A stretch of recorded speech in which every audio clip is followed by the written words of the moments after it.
నమస్కారం వార్తలకు స్వాగతం నేను గౌతమ్ కుమార్ ముందుగా వార్తల్లోని ముఖ్యాంశాలు చూద్దాం పన్నేతర ఆదాయం పెంచడంపై దృష్టి సారించాలన్న డిప్యూటీ సీఎం బట్టి విక్రమార్క గత ప్రభుత్వ పథకాలను ఆపకుండానే 33,000 కోట్లతో కొత్త సంక్షేమ పథకాలు చేపడుతున్నట్లు వెల్లడి 20 లక్షల ఇందిరమ్మ ఇల్లు ఇచ్చాకే అసెంబ్లీ ఎన్నికల్లో ఓట్లు అడుగుతామన్న పొంగులేటి నగరికల్లో ఇందిరమ్మిళ్ల లబ్ధిదారులకు పత్రాలు అందజేసిన రెవెన్యూ శాఖ మంత్రి రాష్ట్రంలో నేడు బీజేపీ బలిదాన్ దివస్ కార్యక్రమాలు బూత్ స్థాయి సమావేశాలు నిర్వహించనున్న పార్టీ నాయకత్వం అమ్మ పేరిట మొక్క నాటాలని పార్టీ శ్రేణులకు కిషన్ రెడ్డి పిలుపు అమెరికా దాడుల నేపథ్యంలో ఇరాన్ కీలక నిర్ణయం హర్ముజ్ జలసంధిని మూసివేయాలని తీర్మానం ఇరాన్ అధ్యక్షుడితో ఫోన్లో మాట్లాడిన ప్రధాని మోదీ శాంతి పునరుద్ధరణకు చర్చలు జరపాలని సూచన ఇరాన్ నాయకత్వ మార్పుపై అమెరికా అధ్యక్షుడు డొనాల్డ్ ట్రంప్ కీలక వ్యాఖ్యలు మేక్ ఇరాన్ గ్రేట్ అగైన్ గా మార్చాలని వెల్లడి రసకందాయంలో భారత్ ఇంగ్లాండ్ తొలి టెస్టు 96 పరుగుల ఆధిక్యంలో టీమిండియా రాణించిన రాహుల్ బుమ్రా. ఇక వివరాలు నాన్ ట్యాక్స్ రెవెన్యూ రాబడులను పెంచడంపై అధికారులు దృష్టి సారించాలని infrastructure and capital sub committee chairman ఉప ముఖ్యమంత్రి బట్టి విక్రమార్క అధికారులను ఆదేశించారు. సచివాలయంలో జరిగిన అసెట్స్ సబ్ కమిటీ మంత్రివర్గ ఉపసంఘం భేటీలో మంత్రులు కమిటీ సభ్యులు ఉత్తమ్ కుమార్ రెడ్డి కోమటిరెడ్డి వెంకటరెడ్డితో కలిసి బట్టి విక్రమార్క సమీక్ష నిర్వహించారు. ఈ సందర్భంగా బట్టి విక్రమార్క మాట్లాడుతూ గత ప్రభుత్వ పథకాలను ఒక్కటి కూడా ఆపకుండా కొత్తగా 33,600 కోట్ల సంక్షేమ పథకాలను అమలు చేస్తున్నట్లు తెలిపారు. రాష్ట్రంలోని అన్ని నియోజకవర్గాల్లో పెండింగ్లో ఉన్న ముఖ్యమైన ప్రాజెక్టుల ప్రాముఖ్యతను అనుసరించి వెంటనే పూర్తి చేయాలన్నారు. రాష్ట్ర అవసరాలు ప్రాముఖ్యతల మేరకు బడ్జెట్ నిధులు ఖర్చు చేయాలని రెవెన్యూ తీసుకువచ్చే శాఖలు విభాగాలపై దృష్టి సారించాలని అధికారులను ఆదేశించారు. పబ్లిక్ ఇంట్రెస్ట్ అభివృద్ధి ప్రజా సంక్షేమం ప్రభుత్వ ఆలోచనల మేరకు అందరూ పనిచేయాలని అన్ని శాఖలు సమానంగా అభివృద్ధి చెందితేనే రాష్ట్రం సంపూర్ణ స్థాయిలో ముందుకెళ్తుందన్నారు. రాబోయే 10 రోజుల్లో రెగ్యులరైజేషన్ పూర్తి చేసి సమగ్రమైన ప్రణాళికలు రూపొందించాలని అధికారులకు బట్టి విక్రమార్క ఆదేశాలు జారీ చేశారు. రానున్న 3.5 ఏళ్లలో పేదలకు 20 లక్షల ఇందిరమ్మ ఇళ్లను ఇస్తామని ఆ తర్వాతే అసెంబ్లీ ఎన్నికల్లో ఓట్లు అడుగుతామని రాష్ట్ర రెవెన్యూ గృహ నిర్మాణ శాఖ మంత్రి పొంగులేటి శ్రీనివాసరెడ్డి అన్నారు. నల్గొండ జిల్లా నకరేకల్లో ఇందిరమ్మ ఇళ్ల లబ్ధిదారులకు మంజూరు చేసిన ఉత్తర్వుల పంపిణీ సభలో శాసనమండలి చైర్మన్ గుత్తా సుఖేందర్ రెడ్డితో కలిసి మంత్రి పొంగులేటి పాల్గొన్నారు. ఈ కార్యక్రమంలో Nakrekal MLA Vemula Veeresham, Bhuvanagiri MP Chamala Kiran Kumar Reddy, whip Beerla Ailaiah, ఎమ్మెల్యేలు బత్తుల లక్ష్మారెడ్డి, మందుల సామిల్, కుంభం అనిల్ కుమార్ రెడ్డి, ఎమ్మెల్సీలు శంకర్ నాయక్, నీలకంటి సత్యం తదితరులు పాల్గొన్నారు. ఈ సందర్భంగా మంత్రి మాట్లాడుతూ మొదటి విడతలో ప్రతి నియోజకవర్గానికి 3,500 ఇళ్ల చొప్పున 4,50,000 ఇళ్ల నిర్మాణానికి 22,500 కోట్లు కేటాయించమని తెలిపారు. ఇప్పటి వరకు 2,65,000 లబ్ధిదారులకు మంజూరు పత్రాలు ఇచ్చామని 71,000 ఇళ్ల నిర్మాణం ప్రారంభమైందన్నారు. కాగా రాష్ట్ర వ్యాప్తంగా 18 లక్షల దరఖాస్తులు రాగా 16,05,000 ఇళ్లు మంజూరు చేయాలని ప్రభుత్వం నిర్ణయించిందన్నారు. కాగా 400 నుంచి 600 చదరపు అడుగులలో ఇల్లు నిర్మించేలా ప్రణాళికలు రూపొందించామని లబ్ధిదారులు త్వరగా నిర్మాణం పూర్తి చేస్తే బిల్లులు వెంటనే చెల్లిస్తామన్నారు. 10 ఏళ్లలో గత ప్రభుత్వం 93,000 ఇళ్లను మొదలుపెట్టి 66,000 పూర్తి చేసిందని మిగిలినవి మధ్యలోనే ఆగిపోయాయని విమర్శించారు. పేదవాడి చిరకాల కోరిక, చిన్న కోరిక, వాళ్ళ కళ ఇందిరమ్మ ఇల్లు ఇచ్చే దాంట్లో భాగంగా మొదట విడత 4,50,000 ఇల్లు ఇస్తూ ప్రతి నియోజకవర్గానికి 3,500 ఇచ్చాం. ఈ రాబోయే 3.5 సంవత్సరాలలో పేదవాడు అయ్యుంటే చాలు పేదవాడికి ఇందిరమ్మల్ని ఇవ్వాలి అని దృఢ సంకల్పంతో మొదట విడత ఇస్తున్నాము. మళ్ళీ 3 సార్లు ఇస్తాము. ఈ రాబోయే 3.5 సంవత్సరాలలో తల తాకట్టు పెట్టైన 20 లక్షల ఇల్లు ఈ రాష్ట్రంలో కట్టిస్తాము. అన్నదాతలకు పెట్టుబడి సాయం కోసం రాష్ట్ర ప్రభుత్వం ప్రతిష్టాత్మకంగా అమలు చేస్తున్న రైతు భరోసా పథకం ద్వారా ఎకరానికి ప్రతి సంవత్సరం 12,000 చొప్పున సీజన్కి 6,000 రూపాయలు ఆర్థిక సాయాన్ని అందిస్తోంది. ఇందులో భాగంగా సూర్యాపేట జిల్లాలోని రైతులకు వారి ఖాతాలలో నిధులు జమ అవుతున్నాయి. సూర్యాపేట జిల్లాలో ఈ పథకం అమలవుతున్న తీరుపై దూరదర్శన్ ప్రతినిధి అశోక్ మరింత సమాచారం అందిస్తారు. చెప్పండి అశోక్, సూర్యాపేట జిల్లాలో ఇప్పటి వరకు ఎంతమంది రైతులకు రైతు భరోసా నిధులు జమ చేశారు? గౌతమ్, సూర్యాపేట జిల్లా వ్యాప్తంగా ఉన్న రైతులు 2,91,292 మంది రైతులకు గాను ఇప్పటి వరకు 2,76,787 మంది రైతులకి వారి ఖాతాలలో రైతు భరోసా నిధులని జమ చేయడం జరిగింది. ఆ జిల్లాలోని వ్యవసాయ అధికారులు మనకు తెలిపిన వివరాల ప్రకారము 327,39 లక్షల రూపాయలని రైతుల ఖాతాలోకి జమ చేయడం జరిగింది. ఇది విడతల వారీగా అందిస్తున్నారు. ఈ నెల 16వ తేదీ నుంచి ఈ ప్రక్రియ ప్రారంభించారు.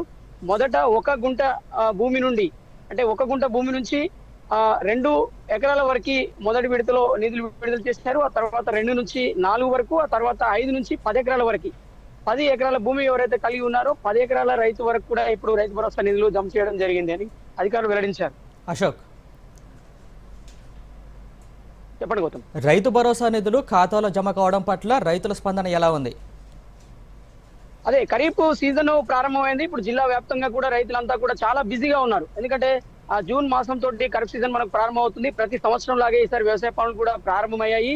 ఈ నేపథ్యంలో రాష్ట్ర ప్రభుత్వం అందిస్తున్నటువంటి ఏదైతే రైతు భరోసా సహాయం ఉందో అది వారికి ఎంతగానో ఉపకరిస్తుందని చెప్పొచ్చు. ఇప్పటి వరకు 10 ఎకరాల వరకు మనకు రైతులకైతే రైతు భరోసా సహాయాన్ని అందించారు. ఈ నేపథ్యంలో రైతులందరూ కూడా చాలా సంతోషాన్ని వ్యక్తం చేస్తా ఉన్నారు.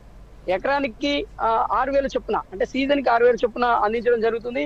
ఇప్పటికైతే వారికి అందరికి కూడా 10 ఎకరాల వరకు ఎవరైతే రైతులు ఉన్నారో వారందరికీ కూడా సహాయాన్ని అందించారు. ఇక మీద అంటే ఈ జూన్ 5వ తేదీ వరకు కొత్తగా ఎవరైతే పట్టా పాస్బుక్లు పొందినటువంటి రైతులు ఉన్నారో వారికి కూడా అవకాశం కల్పించారు. ఇప్పటికే ఈ అంశానికి సంబంధించి జిల్లా కలెక్టర్ తేజస్ నందలాల్ పవార్ కూడా ఒక ప్రకటన జారీ చేశారు.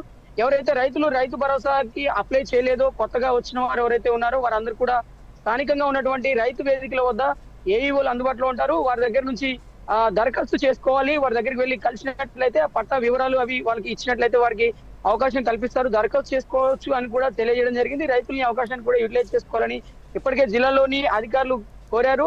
ఆ దిశగా కార్యక్రమాలు కూడా రూపొందించి కొనసాగిస్తా ఉన్నారు. గౌతమ్, అశోక్, జిల్లాలో అర్జీలు చేసినప్పటికీ సాయం అందని రైతుల సంఖ్య ఎంతవరకు ఉండొచ్చు? అయితే దీంట్లో కొంత మనం ఎట్లా చెప్పుకోవచ్చు అంటే కొత్తగా వచ్చిన వాళ్ళు, ఇప్పుడు అదే ఇందాక మనం చెప్పినట్లుగా జూన్ 5 వరకు పట్టా బుక్ పొంది ఎవరైతే ఉన్నారో, కొత్తగా వచ్చిన పట్టా పాస్ బుక్ పొందిన రైతులు ఉన్నారో వాళ్ళు ఒకవేళ అప్లై చేసుకోకపోతే, అప్పుడు వచ్చినప్పుడు చేసుకొని వాళ్ళు ఎవరైతే ఉన్నారో మిగిలిపోయిన వారు, లేకపోతే సరైన వివరాలు, ఇందులో ప్రధానంగా కారణం ఏంటంటే అకౌంట్ రన్నింగ్ లో లేని అకౌంట్ ఏదైతే ఉందో, అంటే దాని ట్రాన్సాక్షన్ లేకపోవడం వల్ల, అకౌంట్ రన్నింగ్ లేకపోవడం వల్ల కూడా కొన్ని ఇబ్బందులు వచ్చాయి. అట్లాంటి వారు ఎవరైతే రైతులు ఉన్నారో వాళ్ళు అకౌంట్ సరిగా పనిచేస్తున్నటువంటి రన్నింగ్ లో ఉన్న ఖాతాకు సంబంధించినటువంటి బ్యాంక్ బుక్, దానికి సంబంధించిన పూర్తి వివరాలు అందిస్తే మళ్ళీ వారిని రైతు భరోసా పథకానికి అర్జీ పెట్టుకున్నట్లయితే దాన్ని పరిష్కరిస్తామని ఇప్పటికే తెలియజేయడం జరిగింది. Thank you Ashok. Bharatiya Jan Sangh party వ్యవస్థాపకులు డాక్టర్ శ్యామ్ ప్రసాద్ ముఖర్జీ బలిదాస్ దివస్ సందర్భంగా నేడు రాష్ట్ర వ్యాప్తంగా పోలింగ్ బూత్ స్థాయిలలో పార్టీ సంస్థాగత నిర్మాణం కోసం ప్రత్యేక సమావేశాలు నిర్వహించాలని బీజేపీ రాష్ట్ర అధ్యక్షులు కిషన్ రెడ్డి పిలుపునిచ్చారు. ఈ సందర్భంగా అమ్మ పేరుతో ఒక మొక్క నాటాలని కేంద్ర మంత్రి సూచించారు. నేటి నుంచి వచ్చే నెల 6న శ్యామ్ ప్రసాద్ ముఖర్జీ జయంతి వరకు వివిధ కార్యక్రమాలు చేపట్టనున్నట్లు బీజేపీ రాష్ట్ర ప్రధాన కార్యదర్శి గుజ్జుల ప్రేమేందర్ రెడ్డి ఓ ప్రకటనలో తెలిపారు. కాగా హైదరాబాద్లోని బీజేపీ రాష్ట్ర కార్యాలయంలో కిషన్ రెడ్డి, బీజేపీ ఓబీసీ మోర్చా జాతీయ అధ్యక్షులు లక్ష్మణ్, బీజేపీ శాసనసభాపక్ష నేత ఏలేటి మహేశ్వర్ రెడ్డి పాల్గొననున్నారు. కేంద్ర హోంశాఖ సహాయ మంత్రి బండి సంజయ్ కరీంనగర్ బీజేపీ జిల్లా కార్యాలయంలో డాక్టర్ శ్యామ్ ప్రసాద్ ముఖర్జీకి నివాళులు అర్పించనున్నారు.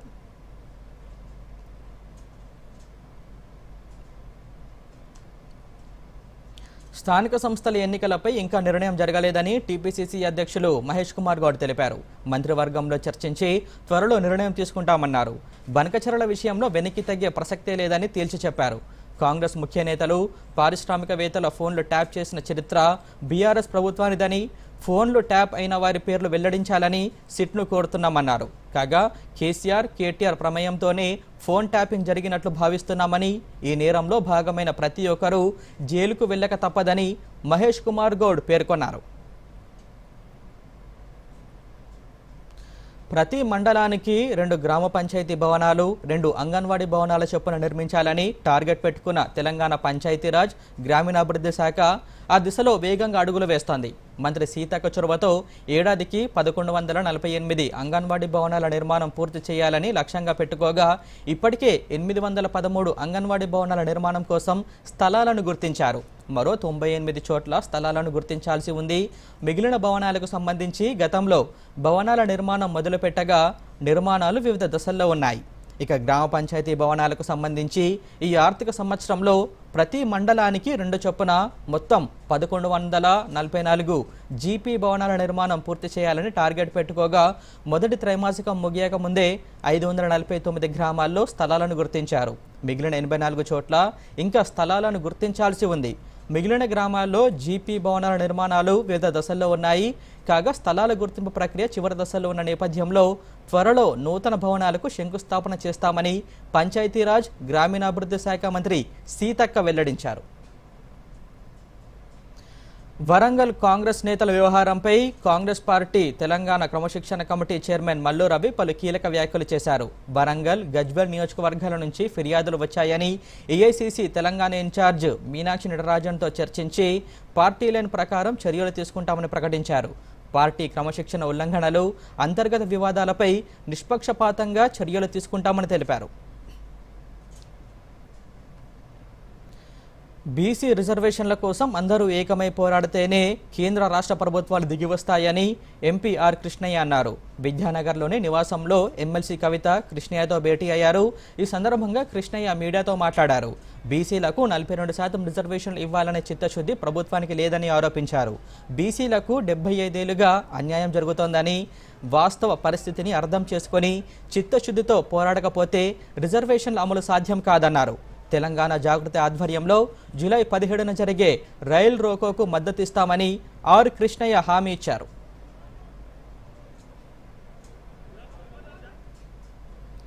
స్థానిక సంస్థల ఎన్నికల్లో 42% బీసీ రిజర్వేషన్ల అమలుపై నిర్ణయం తీసుకున్న తర్వాతే ఎన్నికలు నిర్వహించాలని తెలంగాణ జాగృతి అధ్యక్షురాలు ఎమ్మెల్సీ కవిత ప్రభుత్వాన్ని డిమాండ్ చేశారు. బీసీ రిజర్వేషన్లపై ఆర్ కృష్ణయ్యతో భేటీ అనంతరం కవిత మీడియాతో మాట్లాడారు. ఎన్నికలకు ముందు కామారెడ్డి డిక్లరేషన్ పేరుతో ఇచ్చిన హామీని అమలు చేయాలని, బీసీలకు 42% రిజర్వేషన్లు అమలు చేయాలన్నారు. రిజర్వేషన్ల అంశంపై కేంద్ర రాష్ట్ర ప్రభుత్వాలపై ఒత్తిడి తెచ్చేందుకు ప్రజా ఉద్యమాలే శరణ్యమని కవిత పేర్కొన్నారు. ఎందరో పౌరుల బలిదానాలతో తెలంగాణ రాష్ట్రం ఏర్పడిందని, రాష్ట్ర ప్రజల ఆత్మగౌరవాన్ని సీఎం రేవంత్ రెడ్డి దెబ్బతీస్తున్నారని ఎంపీ ఈటల రాజేందర్ విమర్శించారు. సికింద్రాబాద్లో నిర్వహించిన వికసిత్ భారత్ సంకల్ప సభలో ఈటల మాట్లాడుతూ ప్రధాని మోదీ పాలనను కొనియాడారు. కరోనా సమయంలో ప్రధాని దేశంలోనే కోవిడ్ వ్యాక్సిన్ల తయారీని ప్రోత్సహించారన్నారు. దేశ ప్రజలకే కాదు విదేశాలకు కూడా వ్యాక్సిన్లు ఇచ్చి భారత్ ఆదుకుందన్నారు. దేశంలో మేధోశక్తి విదేశాలకు వలస వెళ్లొద్దని భావించిన ప్రధాని మోదీ మేక్ ఇన్ ఇండియా అమలు చేశారని గుర్తు చేశారు.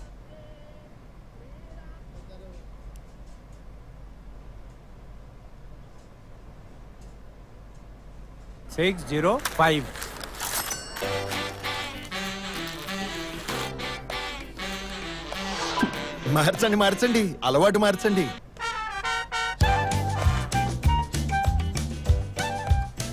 మార్చండి మార్చండి, అలవాటు మార్చండి. ఇప్పుడు దగ్గరలో ఉన్న బ్యాంకుకి వెళ్లి పాత నోట్లు మార్చండి. బ్యాంక్ వీల్లేదంటే ఆర్బీఐ ఒంబడ్స్మన్ కి ఫిర్యాదు చేయండి. ఆర్బీఐ అంటుంది, విషయాలు తెలుసుకోండి, జాగరూకంగా ఉండండి. వార్తలకు తిరిగి స్వాగతం. ప్రధాని మోదీ నేతృత్వంలో అద్భుత సమర్థవంతమైన పరిపాలన అందిస్తున్నామని కేంద్ర మంత్రి కిషన్ రెడ్డి అన్నారు. సికింద్రాబాద్లో ఎంపీ ఈటల రాజేందర్ ఆధ్వర్యంలో నిర్వహించిన వికసిత్ భారత్ సంకల్ప సభలో ఆయన పాల్గొని మాట్లాడారు. ప్రజల ఆకాంక్షలు, ఆశయాలకు అనుగుణంగా బీజేపీ పాలన కొనసాగుతుందని తెలిపారు. ప్రస్తుతం ప్రధాని మోదీ నేతృత్వంలో పాక్ దాడులకు గట్టిగా బదులిచ్చామన్నారు. యూపీఏ హయాంలో రిమోట్ కంట్రోల్ ప్రభుత్వం ఉండేదని కేంద్ర మంత్రి కిషన్ రెడ్డి విమర్శించారు. ప్రతి ఒక్కరి సహకారంతో ఉమ్మడి కరీంనగర్ జిల్లాను సమగ్రంగా అభివృద్ధి చేసుకుందామని మంత్రి తుమ్మల నాగేశ్వరరావు అన్నారు. కరీంనగర్ జిల్లా కలెక్టరేట్లో వ్యవసాయ శాఖ, విద్యాశాఖ, హౌసింగ్ తదితర శాఖల పనితీరుపై సమీక్ష నిర్వహించారు. మంత్రి తుమ్మలతో పాటు మంత్రులు పొన్నం ప్రభాకర్, దుద్దెల శ్రీధర్ బాబు, ఎమ్మెల్యేలు పాల్గొన్నారు. క్రాప్ బుకింగ్, సాగు వివరాలు, విత్తనాలు, ఎరువుల లభ్యత, రైతు భరోసా, ఆయిల్ పంప్ సాగు, ఇందిరమ్మ ఇళ్ల అంశాలపై సమీక్ష జరిపారు. అలాగే శాతవాహన యూనివర్సిటీ అకాడమిక్ భవనం, కాంపౌండ్ వాల్ నిర్మాణానికి శంకుస్థాపన చేశారు. ఈ సందర్భంగా మంత్రి తుమ్మల నాగేశ్వరరావు మాట్లాడుతూ అవసరమైన విత్తనాలు, ఎరువుల స్టాక్ జిల్లాలో అందుబాటులో ఉంచుకోవాలని అధికారులకు సూచించారు. అనంతరం మంత్రి దుద్దెల శ్రీధర్ బాబు మాట్లాడుతూ నిరుపేదలందరికీ ఇందిరమ్మ ఇల్లు మంజూరు చేస్తామని అన్నారు. రైతులు ప్రత్యామ్నాయ పంటల సాగు దిశగా దృష్టి సారించేలా చర్యలు తీసుకోవాలని అన్నారు. ప్రభుత్వ పాఠశాలల్లో ప్రవేశాలు పెంచేందుకు ప్రయత్నాలు చేస్తున్న ఉపాధ్యాయులు, విద్యాశాఖ సిబ్బందికి అభినందనలు తెలిపారు. ఇజ్రాయెల్తో ఉద్రిక్తతలు కొనసాగుతున్న నేపథ్యంలో ఇరాన్లో చిక్కుకుపోయిన భారతీయులను ఆపరేషన్ సింధూలో భాగంగా స్వదేశానికి తీసుకువచ్చింది. ఇందులో భాగంగా ఇప్పటి వరకు 1713 మందిని స్వదేశానికి తీసుకువచ్చినట్లు విదేశాంగ శాఖ తెలిపింది. నిన్న రాత్రి 11:30 మషాద్ నుంచి ప్రత్యేక విమానంలో 285 మందిని భారతీయులను న్యూఢిల్లీ చేరుకున్నారు. కాగా ఇరాన్లో చిక్కుకుపోయిన భారతీయులు అక్కడ దౌత్య కార్యాలయాన్ని సంప్రదించాలని సూచించింది. ఆపరేషన్ సింధులో భాగంగా పొరుగు దేశాలకు సైతం భారత్ ఆపన్న హస్తం అందిస్తోంది. నేపాల్, శ్రీలంక వాసులను కూడా ఇరాన్ నుంచి తరలిస్తోంది. ఇరాన్ నుంచి మరో 3 విమానాలను షెడ్యూల్ చేశామని విదేశాంగ శాఖ సహాయ మంత్రి పబ్రితా మార్కెండ్రిటా తెలిపారు.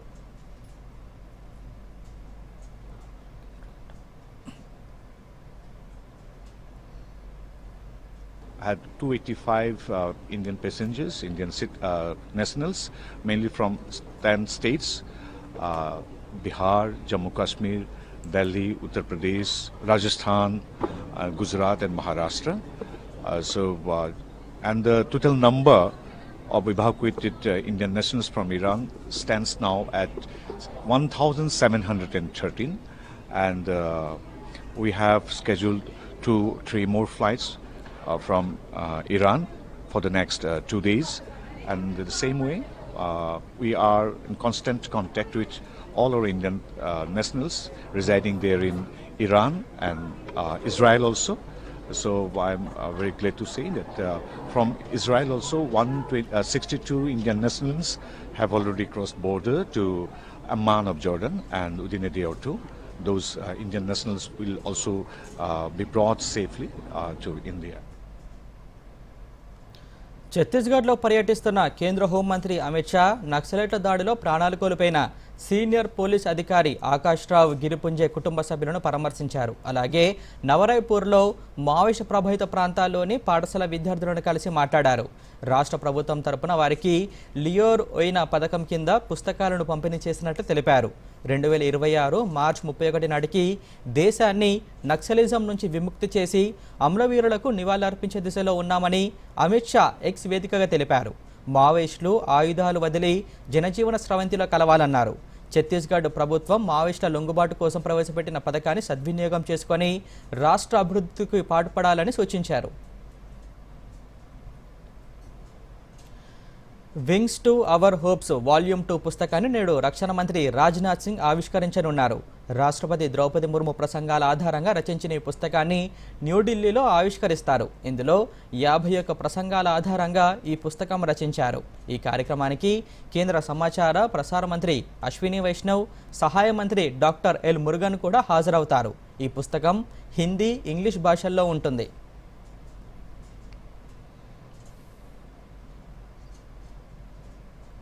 పశ్చిమాసియాలో యుద్ధ పరిణామాలపై భారత ప్రధాని నరేంద్ర మోదీ ఆందోళన వ్యక్తం చేశారు. చర్చలు, దౌత్యం ద్వారా ఉద్రిక్తతల్ని సడలించుకోవాలని పిలుపునిచ్చారు. ఇరాన్ అణు కేంద్రాలపై అమెరికా దాడుల నేపథ్యంలో ఇరాన్ అధ్యక్షుడు మసౌద్ పెజిష్కియన్ ఆదివారం మోదీతో ఫోన్లో మాట్లాడారు. ప్రస్తుత దాడులను ఆపేయాలని, శత్రుత్వాన్ని తగ్గించుకోవాలని మోదీ ఈ సందర్భంగా కోరారు. ప్రాంతీయంగా వీలైనంత త్వరగా శాంతి, సుస్థిరతలను పునరుద్ధరించాలంటే చర్చలే మార్గమని చెప్పామని ప్రధాని మోదీ ఎక్స్ వేదికగా తెలిపారు. ప్రస్తుత పరిస్థితిపై ఇరువురు సమగ్రంగా చర్చించుకున్నామని సామాజిక మాధ్యమాల ద్వారా వెల్లడించారు.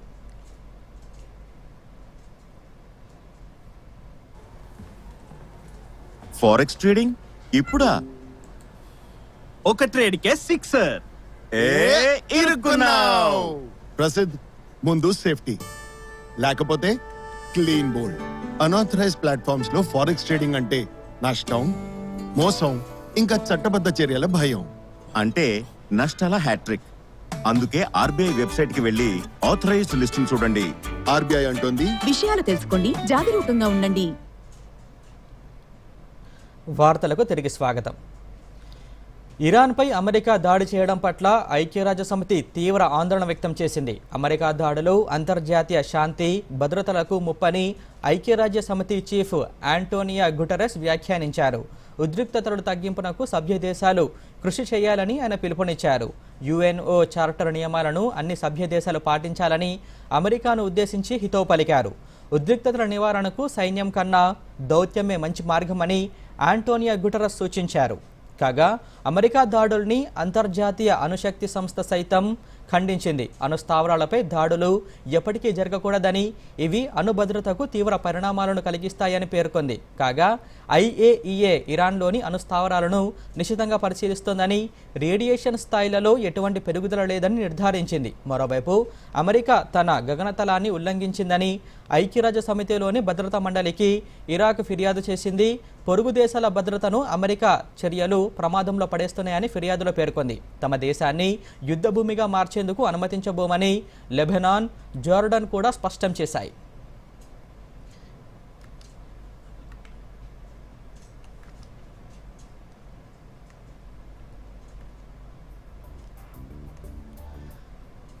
వరుస దాడులతో ఉక్కిరిబిక్కిరి అవుతున్న ఇరాన్ దాడులను ఎదుర్కొనేందుకు కీలక నిర్ణయాలు తీసుకుంది. తమ దేశంలోని అణుస్థావరాల లక్ష్యంగా ఇజ్రాయెల్, అమెరికా బాంబుల వర్షం కురిపించిన నేపథ్యంలో ప్రపంచ చమురు మార్కెట్లకు జీవనాడిగా ఉన్న హర్ముజ్ జలసంధిని మూసివేయాలని నిర్ణయించింది. ఈ మేరకు ఇరాన్ పార్లమెంట్ ఆమోదం తెలిపింది. శత్రువులపై ప్రతీకారం తీర్చుకోవడంతో పాటు ప్రపంచ దేశాల మద్దతును కూడగట్టేందుకే ఇరాన్ ఈ నిర్ణయం తీసుకున్నట్లు ఆ దేశ ప్రజాప్రతినిధులు చెబుతున్నారు. ప్రపంచవ్యాప్తంగా రోజువారీ చమురు అవసరాలలో 20% హర్ముజ్ జలసంధి ద్వారానే రవాణా అవుతున్న నేపథ్యంలో ఇరాన్ తీసుకున్న నిర్ణయం ప్రపంచ దేశాలపై తీవ్ర ప్రభావం చూపే అవకాశం ఉందని చెబుతున్నారు.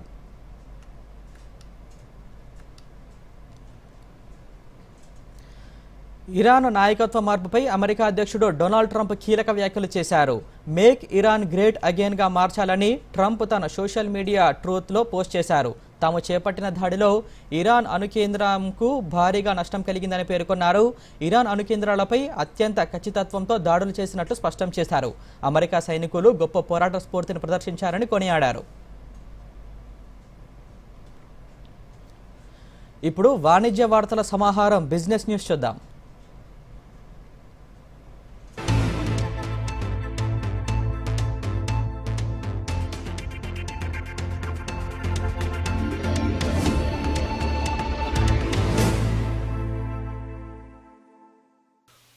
టోల్గేట్ గుండా ప్రయాణించే వాహనదారులకు కేంద్రం వార్షిక పాస్ను ప్రకటించింది. 3,000 ధరతో సంవత్సరం పొడవునా జాతీయ రహదారుల మీదుగా ప్రయాణించడానికి వీలు కల్పిస్తున్నట్లు చెప్పింది. ఈ ఫాస్టాగ్ ఆధారిత పాస్ ఆగస్టు 15 నుంచి అమల్లోకి వస్తుందని కేంద్ర ఉపరితల రవాణా శాఖ మంత్రి నితిన్ గడ్కరీ ప్రకటించారు. యాక్టివేట్ చేసిన తేదీ నుంచి ఏడాది పాటు లేదా 200 ట్రిప్పులు ఏది ముందు పూర్తయితే అప్పటి వరకు పాస్ చెల్లుబాటు అవుతుందని కేంద్ర మంత్రి తెలిపారు. జియో పేమెంట్స్ బ్యాంక్ లిమిటెడ్లో స్టేట్ బ్యాంక్ ఆఫ్ ఇండియాకు ఉన్న మొత్తం 17.8% వాటాను 104.54 కోట్లకు కొనుగోలు చేసినట్లు జియో ఫైనాన్షియల్ సర్వీసెస్ లిమిటెడ్ తెలిపింది. ఈ కొనుగోలు ఫలితంగా జియో పేమెంట్స్ బ్యాంక్ కంపెనీకి పూర్తిగా యాజమాన్యంలోకి అనుబంధ సంస్థగా మారిందని పేర్కొంది. అనిల్ అంబానీకి చెందిన రిలయన్స్ ఇన్ఫ్రా సంస్థ రఫేల్ యుద్ధ విమానాల తయారీ సంస్థ డసాల్ట్ ఏవియేషన్ సంస్థతో కీలక ఒప్పందం కుదుర్చుకుంది.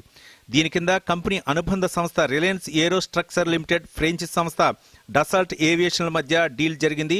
డసాల్ట్ సంస్థకు చెందిన ఫాల్కన్ 2000 బిజినెస్ జెట్లను సంయుక్తంగా భారత్లో తయారు చేసేందుకు ఇరు సంస్థలు ఒప్పందం కుదుర్చుకున్నాయి.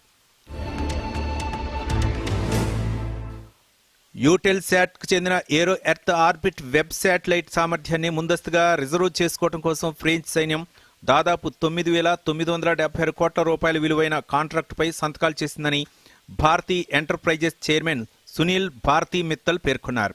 ప్రస్తుతం 1.35 బిలియన్ యూరోలను సమీకరించే పనిలో యూటెల్శాట్ ఉంది.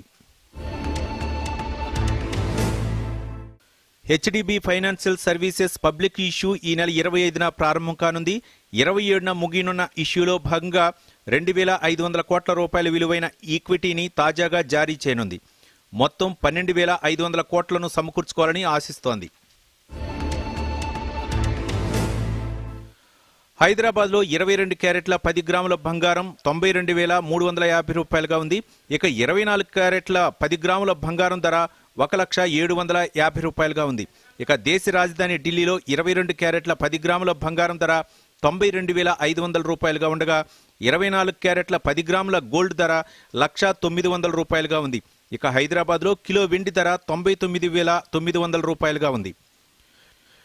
డాలర్తో పోలిస్తే రూపాయి మార్కుపు విలువ 86 రూపాయల 48 పైసలుగా ఉంది. యూరోతో పోలిస్తే రూపాయి మార్కుపు విలువ 99 రూపాయల 95 పైసలుగా ఉంది. పౌండ్తో పోలిస్తే రూపాయి మార్కుపు విలువ 116 రూపాయల 19 పైసలుగా ఉంది. దేశీయ స్టాక్ మార్కెట్ సూచీలు గడిచిన సెషన్తో పోలిస్తే శుక్రవారం లాభాలతో కదలాడుతున్నాయి. సెన్సెక్స్ 82,000 పాయింట్ల మైలురాయిని మళ్లీ అధిగమించింది. చివరకు మార్కెట్ ముగిసే సమయానికి 1,046.30 పాయింట్లు లాభపడి 82,408.17 వద్ద స్థిరపడింది. నిఫ్టీ మరో మైలురాయిని అధిగమించింది. కొనుగోళ్ల ఉత్సాహంతో ఎన్ఎస్ఎఫ్ నిఫ్టీ 319.15 పాయింట్లు లాభపడి 25,112.40 వద్ద నిలిచింది.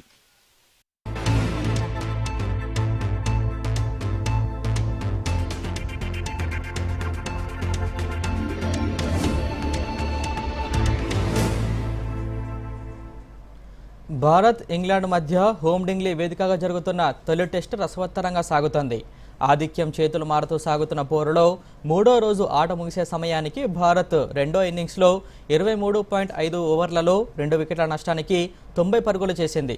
తొలి innings century hero Yashasvi Jaiswal త్వరగానే అవుట్ అయిన కేఎల్ రాహుల్, సాయి సుదర్శన్ ఆకట్టుకున్నారు.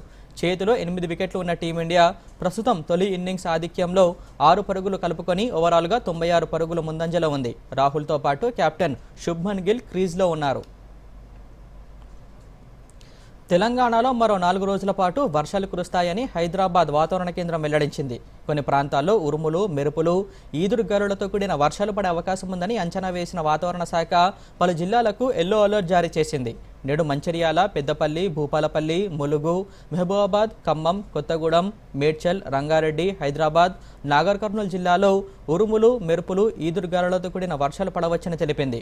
రేపు ఈ జిల్లాలతో పాటు నిజామాబాద్లోనూ గంటకు 30 నుంచి 40 కిలోమీటర్ల వేగంతో ఈదురుగాలులతో కూడిన వర్షాలు పడే అవకాశం ఉందని తెలిపింది. మరోసారి ముఖ్యాంశాలతో ఈ వార్తలు ముగిద్దాం. నమస్కారం. పన్నేతర ఆదాయం పెంచడంపై దృష్టి సారించాలన్న డిప్యూటీ సీఎం బట్టి విక్రమార్క గత ప్రభుత్వ పథకాలను ఆపకుండానే 33,000 కోట్లతో కొత్త సంక్షేమ పథకాలు చేపడుతున్నట్లు వెల్లడి. 20 లక్షల ఇందిరమ్మ ఇల్లు ఇచ్చాకే అసెంబ్లీ ఎన్నికల్లో ఓట్లు అడుగుతామన్న పొంగులేటి.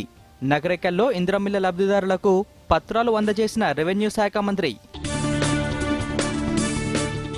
రాష్ట్రంలో నేడు బీజేపీ బలిదాన్ దివస్ కార్యక్రమాలు. బూత్ స్థాయి సమావేశాలు నిర్వహించనున్న పార్టీ నాయకత్వం. అమ్మ పేరిట మొక్క నాటాలని పార్టీ శ్రేణులకు కిషన్ రెడ్డి పిలుపు. అమెరికా దాడుల నేపథ్యంలో ఇరాన్ కీలక నిర్ణయం. హర్ముజ్ జలసంధిని మూసివేయాలని తీర్మానం. ఇరాన్ అధ్యక్షుడితో ఫోన్లో మాట్లాడిన ప్రధాని మోదీ శాంతి పునరుద్ధరణకు చర్చలు జరపాలని సూచన. ఇరాన్ నాయకత్వ మార్పుపై అమెరికా అధ్యక్షుడు డొనాల్డ్ ట్రంప్ కీలక వ్యాఖ్యలు. మేక్ ఇరాన్ గ్రేట్ అగైన్గా మార్చాలని వెల్లడి. రసకందాయంలో భారత్ ఇంగ్లాండ్ తొలి టెస్టు 96 పరుగుల ఆధిక్యంలో టీమిండియా రాణించిన రాహుల్, బుమ్రా.